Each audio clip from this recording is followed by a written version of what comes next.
Hi there. Come on in. I'm Fred Trost, along with Glenn Dutterer, our wildlife specialist from Michigan State University. And Glenn, here on April 15th, you brought us something very appropriate. 2 deductions here for Mama Red Squirrel. Right. We're going to be right back. We're going to be right back, tell you all about it, because it's Thursday night, time for Michigan Outdoors.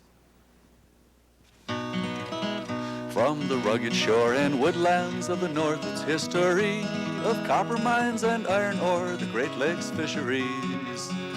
To the farmlands of the southern counties, we'll look around again at all that waits the sportsman in the state of Michigan.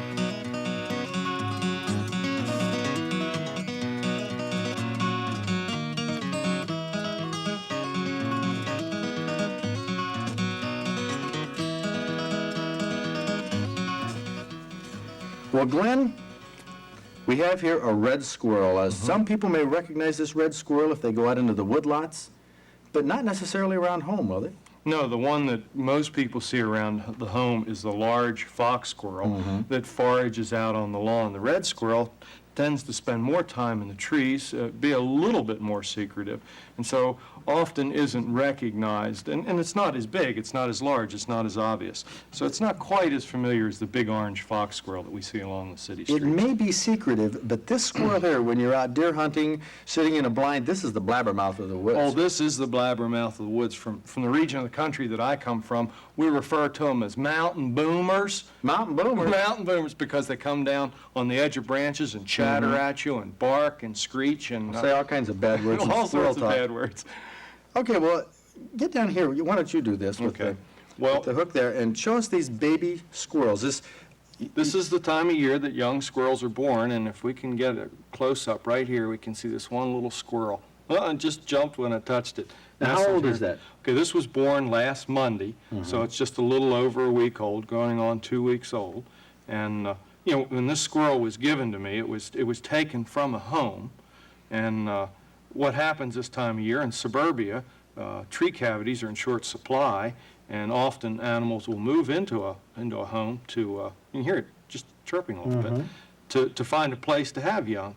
And of course, I didn't know she was pregnant at the time, and just held her so that we could have her on the show. And in the meantime, of course, she had young. Well, she doesn't seem very protective of the baby as we sort of poke around here and look at her. Well, we've been practicing this a little bit, but she's very protective, and right now we're sort of on a knife's edge, Fred. A little bit more to provoke her, and we could really have some problems. What kind of problems? Well, what she would do normally would be to pick the young up and try and hide them. Well, of course, in the aquarium, there's no place to hide them, and that behavior could misfire, and the young be injured in her frenzy to hide them. And then she could attack. I know that seems silly for that little animal, but they're quite aggressive, and she has, you can't see the top of the aquarium, but she has gnawed this vinyl covered wire quite a bit. I can see that.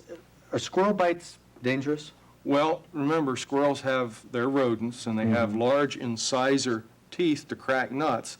And so, yes, they can inflict a grievous wound. Nasty wound, eh? But normally, you know, they're not going to bother human beings. They'll stay well clear of human beings. But in a cornered situation like this, a female with young, that needs to be approached with caution. Well, Mama behaved very well here, and so did the kids. You say they're about 2 weeks old, and how long before they will have all their hair and be normal squirrels? In about another month, they'll be almost her size and be ready to begin foraging through the woods on their own. Great. Another wildlife sketch, Glenn. You always bring us such miraculous things. You know, did you watch the show last week? Did you see the certainly. Indian fishing controversy? Oh, I sure did, and that's an ongoing problem. We've still got that rolling. Ed, did we get any mail on that? Did we get letters? Fred, probably more letters than we've ever received on any other issue. Tom Washington is a controversial figure. We only got very few here that says Tom Washington is a madman, a screwball, a Scrooge reincarnated. And here's one from Traverse City. Most eloquent one. The woman writes, I find him an idiot and was disappointed in your judgment in presenting him on your show. I'm sick to death of the rights of sportsmen, but I'm more and more sickened by the image of the macho sportsman, as often as not a single-minded, self-centered narcissist. I find it too bad you allowed such an outspoken bigot to spout off his totally biased views with no rebuttal from an Indian spokesperson. Margaret, whew, you sure blistered that one off, but I tell you, our Indian spokesperson is here. Bill Leblanc, who is the director of the Commission on Indian Affairs for the state of Michigan, representing the Bay Mills community, among others. He will rebut Tom Washington's views along with some of these letters. Ed, let's get a little taste of what the people wrote in. Okay, here's one from Anthony Napolitan. He says, "Keep up the good work, Tom Washington, and put the blame where it belongs, on the federal government and their easy answers." Another fellow wrote, "I agree 1,000% with Tom Washington. If we cannot get the Indians to act as responsible human beings, then we should not spend 1 cent of the sportsman's license money to stock these waters for a rape of the natural resources by a small and gluttonous minority." Next one, "I will also support and vote for any politician who supports Mr. Washington's views, be they Democrat or Republican." Strong words. Listen to this. "Please stop wasting our hunting and fishing license fees on this Indian fishing fiasco. Please use it for something progressive for the people that are supplying the funds." Here's one that says, "Even though those are the fishing waters that I would use most, it doesn't do me any good for the DNR to stock it if the Indians can use gill nets." Here's a fellow who puts it creatively. "It's a put and take program with not one part of the put costs being shouldered by the group that does the take." Here's one, "When in the world is the state ever going to quit ripping off the sportsmen? It's no darn wonder that my friends and I do most of our fishing in Canada, where we can catch all the fish we want." Why should the sportsmen support discriminate commercial fishing by the Indians? If the federal or state government wants them to fish in this manner, let them support it. "Why don't we let Mr. Tanner support the Indians while we stock inland streams and lakes with the sportsman's money?" Strong opinions, and there's many more than that right here in these letters. Bill LeBlanc, why don't we talk about what some of these letters excerpted here? Why should sportsmen's license monies, which are putting about $2 million worth of fish, salmon, and so on, into the seeded waters, why should we do that? Why do you object to us just working through the legislature and pulling that money out, not planting Well, these yes, fish? I certainly do. I think that, first of all, it's a misrepresentation of fact to say that sportsmen are paying for the fish that Indians take. It's also an erroneous statement, and that has been made several times during the past few weeks, that Indians are fishing without regulations. I think what is most important to happen now is that we recognize that the courts have spoken, that Michigan courts have said that there are treaty rights, that federal courts have said that there are treaty rights. The state no longer has a legal recourse. It's not productive to hit the beaches as some sports clubs have sort of urged their members to do. What it takes the sports fishermen out of the cycle of the negotiations, by the way. If they're out there throwing rocks at Indians, they're not in the conference room where they should be if they want to really protect their rights. Well, now, you say regulations. What kind of regulation? Is it to use gill nets, to fish for salmon, trout, walleye? The regulations you're talking about are nothing like the regulations that the fish managers want to put on the lakes to maintain a productive, healthy fishery. Well, first of all, there aren't really any effective management plans, and that is not the responsibility of Indian people. Indian people have set up codes and conservation codes, and they have fishing regulations, and they have conservation men, they have tribal courts, all of which are designed to do only a part of the management that's required on the Great Lakes. Now, the Department of Natural Resources has abandoned. Yes, for Indians. It's a great management plan for Indians because you can just clean out the fish in one area and move to another, but the sportsmen who live there, who are trying to go out sport fishing, say, where did the fish go? So your tribal plans are great for the tribe, but we're saying for the rest of the state, the sport fishermen, these tribal plans clean us out. They are great for the tribe, and they are also great for the whole using population of the Great Lakes system. If we had a coordination of efforts from sports fishermen, from the Department of Natural Resources, and from Indian tribes and other users of the Great Lakes, you wouldn't have the confusion that exists now. I have been proposing for some time that a management plan be devised which would be flexible enough to meet the needs of all people. I think sports fishermen, as I indicated earlier, are being left out. I think that Left they are. out? Yes, Clean I think out. that they're spending all of their time. They're wasting their time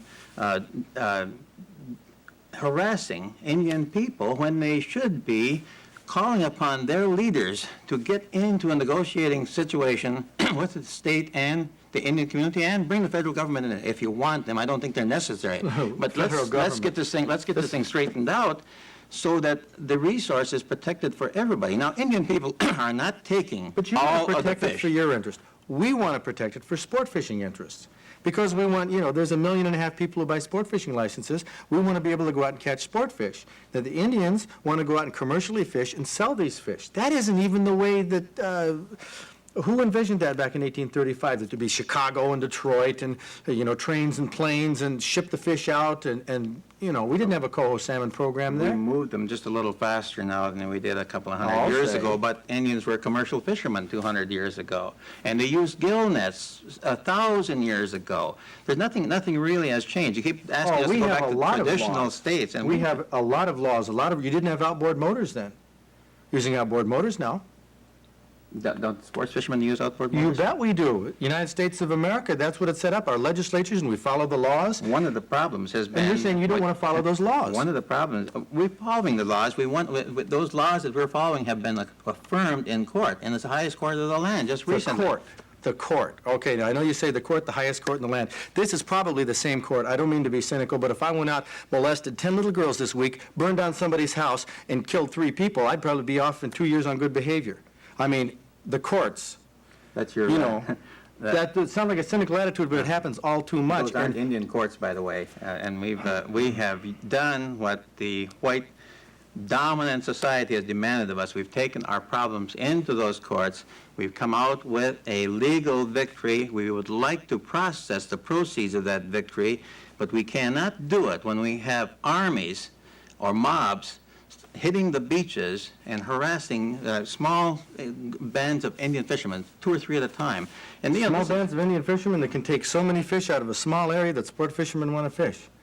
Of course, you're reflecting some of the things that have been said in the media, and you know that those are erroneous. The Indian fishermen would not deplete if they fished, from now to eternity with the same equipment they have. This is the controversy. This is just part of it. Bill, thank you very much. We're going to have George Cornell on, if I can get him next week, to further explore some of this Indian rights issue. But what do you think? Write to us, Michigan Outdoors, Box 1, East Lansing. What do you think about what you just heard? Send us your opinion.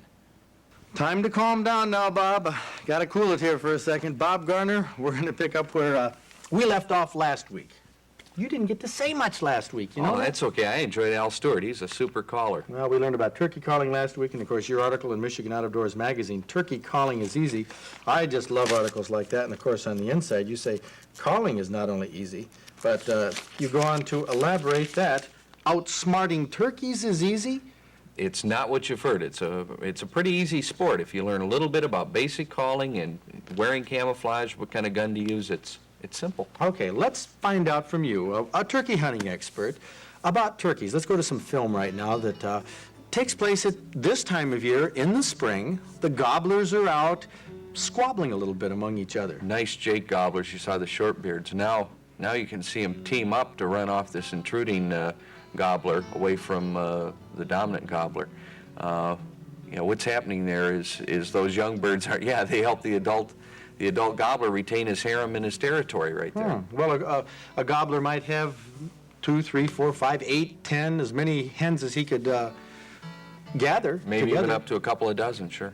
And he services those, which means that all the other gobblers really aren't materially affecting the growth of the flock. That's right. We hunt them, of course, after the peak of the breeding season is over anyway, so they're surplus for taking. And no hens are taken in No. this state, and of course hens and the chicks have a rough enough time. And the nests, the eggs right there, raided by animals like raccoons, skunks. Of course, once they hatch out, all sorts of critters will become Owls, carnivorous. hawks, all kinds of threats from the air to poults and also terrestrial predators.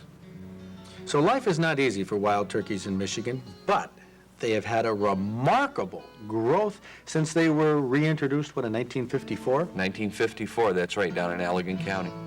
From that, we have flocks in the Mayo area, Baldwin area, Upper Peninsula, Menominee County. They put some along the west side of the state now. And we just got word the other day that things are lined up to put a substantial number of turkeys in southern Michigan. That's Farm right. country. Well, that's right, and it's going to do what it's done for the deer, too, I'm pretty sure. We'll be waist deep in them probably 10 to 15 years from now. Well, we'll just be saw hunting gobblers. Yeah, we saw that gobbler there in the tree. A large bird like that, you wonder where they sleep. They go up in a tree and roost. That's true. It keeps them away from predators. If by the way, Fred, when the poults have made it this far, they've already they're really something special because only about a third of those turkey nests are successful anyway. Yeah, life is tough for these birds in the wild, with or without hunting. They're But there. they're a supreme game bird. Very wary. Just the sight of a hawk or an owl will send them running. Well, they have to survive. Extremely wary bird.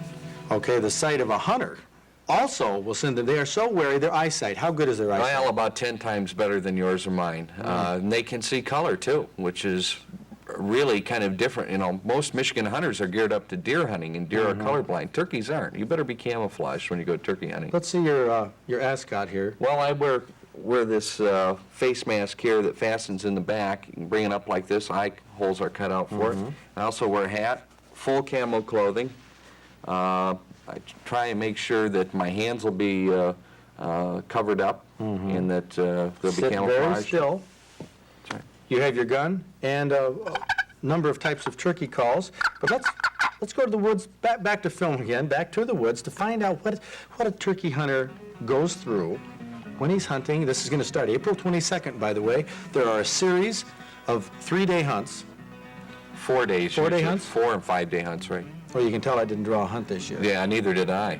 But you're going to be out there some 16 days? That's right. I'm going to be calling for individuals, and we'll be setting up much like this hunter is in calling birds. Well, you know, a lot of people don't understand that hunting is not, it isn't to go out and kill. A guy like you spent 16 days calling turkeys. Just the thrill of being in the woods, the deception, the camouflage. It's just like hide and seek and a lot of other games. It's a whole lot of fun. Calling turkeys is such fun that even if we didn't have a season, you can see a gentleman choosing a yelper call now. That imitates the sound of a hen turkey and kind of gets the old gobbler stirred up. And he'll identify himself oftentimes by gobbling. Oh, yeah, absolutely. And there's none of this calling and waiting around for 3 or 4 minutes to hear whether he gobbles. He gobbles back immediately after your call. And he'll come in very, very cautiously. If he sees anything funny, any motions that you make, he'll be gone. But That's for sure. Use a shotgun. Absolutely. Shotgun number 4 or 6 shot, preferably 6. You want a dense pattern for the head and neck. Try some of that number 4 steel you waterfowlers have put up from last duck season. Pattern super, good load. And you do have to be accurate in taking a turkey like that, putting it in the pot, because the meat, tell me about the meat. I've never had wild turkey. Fred, it's How is it? fantastic. It is? It's fantastic. There's no gamey taste to it, and it hasn't got all the junk, you know, like when you buy a turkey in a grocery store, it's filled up full of butter and hormones or whatever. It's really great eating. Okay, well, and to make a good, clean kill on a turkey, the Wild Turkey Federation, of which you remember, one of the originators, has a patterning chart. If you'd like a patterning chart sent to us, we'll get it out to you right away through the Turkey Federation. And compliments of Bob Garner and the Federation. Thanks an awful lot, Bob. Thank you very much. Good luck to you folks if you drew a turkey permit. Now we're going to get over here and have a recipe. So this recipe, Ed, this is going to kind of blow your mind here. This is a little different. This is one I did when I had Michigan Weekend TV show, but something I got from an outfitter out west, you know, cowboys and guides. I'd like to be a cowboy if I wasn't working Hey, this me TV too. show. Let's go to this recipe now. Cowboy stew, and is it good? Oh, how good is it? Oh, it is so good that you have got to keep a 6-gun handy around the house while you're making this stew, because if there are any cattle rustlers in the area, hey, they're going to take off with a whole pot of stew, along with all your cattle. Well, what's in cowboy stew? Is it antelope meat or buffalo meat or what? It could be, but you know, you start with your basic stew, vegetables, potatoes, onions, carrots. For spices, we'll use salt, of course, and some garlic powder. Besides adding flavor, the cowboys tell me a good dose of garlic keeps those other cowboys away when they've been out on the range too long, if you know what I mean. You gotta get him in town every now and then. Oh, you bet. And of course, to thicken the stew, we'll need some flour, a box of frozen peas, some soy sauce, and some Worcestershire sauce. How'd you pronounce it, Fred? No, very similar to the way I just said it. But you asked about the meat, Ed. Now, for the people who don't have antelope or buffalo or venison or elk or something like that, you can use chuck roast. Good chuck roast is what I'd recommend, but you should cut the fat off yourself. The fat I don't care for in stew meat, and, you know, frankly, it doesn't take too long at all, Ed, to cut the fat off. Well, how long does it usually take? About as long as it takes to wrestle a steer. Of course, that, you know, that all depends. Well, depends on what? Well, how fat it is. What, the steer? No, the chuck roast. Now, you know, some people like fat in their stew, but I don't like it floating around in the bowl. And the cowboys that I hung around with, they don't like chewing the fat either. They like their meat in good, big, hearty, macho chunks. And it doesn't really take that long, Ed, of course, to cut the meat into cubes. Well, about how long does it take? Well, right there, about as long as it takes to ride a bucking bronc. And how long does that usually take? Oh, Ed, it depends. On what? How long you can stay on, obviously. Yeah, I guess that is. The next step, moving right along, is to take about 1/3 cup of soy sauce, pour it into a good-sized bowl, and this is what you'll marinate the meat cubes in for a while. Now, this step gives the meat a hearty flavor, whether you use beef, venison, wild game, and cowboys love it, they tell me. Oh, yeah? Well, what else do they tell you? Oh, they tell me a lot of things. They also tell me it really doesn't take that long to marinate the meat. Well, how long does it take to marinate the meat? You never asked. I'd say about as long as you'd spend wrestling a steer. Well, that shouldn't take too long. Oh, it doesn't, but you have to catch it first. And that can take up to an hour, which is how long you need to marinate the meat.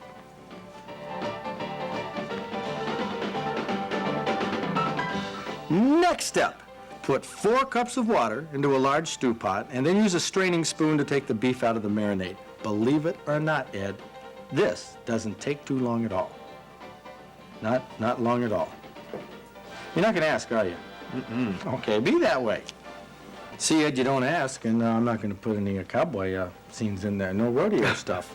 Well, I didn't think it would take too long. I'm really amazed you played that one straight. Well, I don't like to horse around. Come on, do corny humor. That's not my style. Well, it's too late for that, Fred.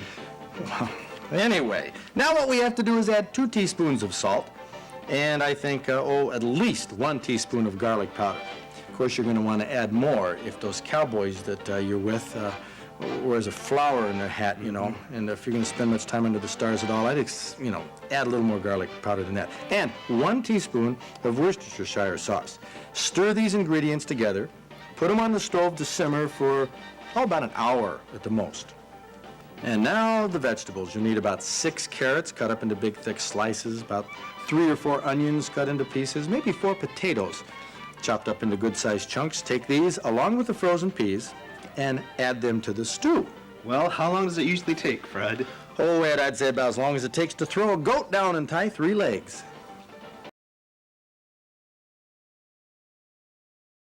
Just like that. Doesn't take long at all. And these vegetables on the stove should simmer about an hour at the most. They're tasty and they're good for you, too. Of course, that's what you got to tell the little buckaroos who like to fish the vegetables out of a meal like this. But I tell you, they're going to want to leave them in. This stew is really, well, it's not all mushy. It's crispy, crunchy, and you stir all this together, and that doesn't take too long either. Really? Well, how long does it take? Well, you can see it about as long as it takes to tie a calf. And then I'd say, let's see, we're going to simmer the vegetables for, 15 or 20 minutes, and they should be done. Then, to thicken the stew, this really makes it good. Mix about 3/4 cup of cold water with a 1/2 cup of flour. Shake in a container. It only takes as long as it takes to fall off a Brahma bull. You'll be done with that. Doesn't take much time at all. Then you put this mixture into the stew, stirring it constantly. That's good. By the way, you can get a copy of this recipe along with information on becoming a member of the Michigan Outdoors Club by writing us here at Michigan Outdoors. Doesn't take any longer to write us a card than it will to tie a goat. Michigan Outdoors, Box 1, East Lansing, 48823. This Michigan Outdoors Club, by the way, is going to help us finance the show, and as a member, you'll get a monthly publication, which we're calling Inside Michigan Outdoors, along with information about everything you see on the show. Turkey calling here today with Bob Garner, the Indian fishing controversy. We're going to have all of this in Inside the Michigan Outdoors, and this publication, like this recipe, is going to really be bronc-busting good. I tell you, Ed, after a hard day on the range and a good big bowl of cowboy stew, I do have one last piece of advice. Well, what's that, Fred? Never let a steer fall on your leg. That's what the cowboys tell me. That can really create problems. Right. Well, that's our fling at the macho cowboy stuff here. Cowboy stew, it's a good recipe. Make it with venison, whatever. But now let's shift gears now and get into some fish, some trophy fish that have been taken recently with our weekly trophy report. Here's a lake trout that's unusually large from an inland lake. William Lambert from Central Lake caught this 24-pounder on a tip-up in Lake Bel Air in Antrim County back in January. And on Valentine's Day, Cliff Boyd from Traverse City was in his shanty on Elk Lake in Grand Traverse County, probably trying to spear a muskie for his sweetheart rather than giving her the plain old flowers and candy routine. She had to be totally delighted with this 40-pound Great Lakes muskie. Cliff must have won her heart over with this trophy. Some of the biggest northern pike are speared through the ice. Here's a 21.5-pound northern taken by William Klein of Ossining, fishing offshore in Lake Huron on February 17th. Now, this might not look big after the muskie and the pike, but for a white crappie, one that pushes 2 pounds is a real prize. George Smith from Oscoda caught it on a minnow through the ice on March 5th from Van Etten Lake in Iosco County. Now, let's look ahead to summer for a minute, just for fun. In July, we can expect some 35-pound Chinook salmon will be taken. That's less than 3 months away. For being such an inspiration with a number 5 J-plug fishing off Ludington last July 5th, we'll make John Goik from Allen Park our master angler of the week.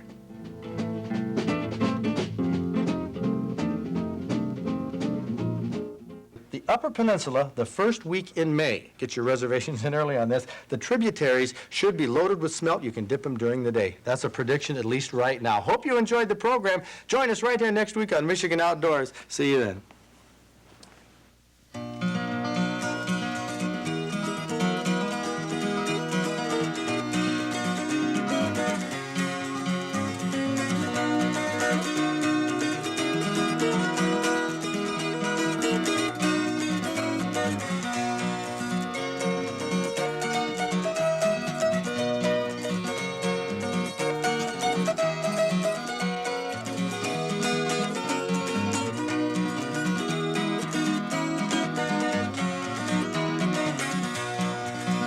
From the rugged shore and woodlands of the north, its history of copper mines and iron ore, the Great Lakes fisheries. To the farmlands of the southern counties we'll look around again, and all that waits the sportsman in the state of Michigan.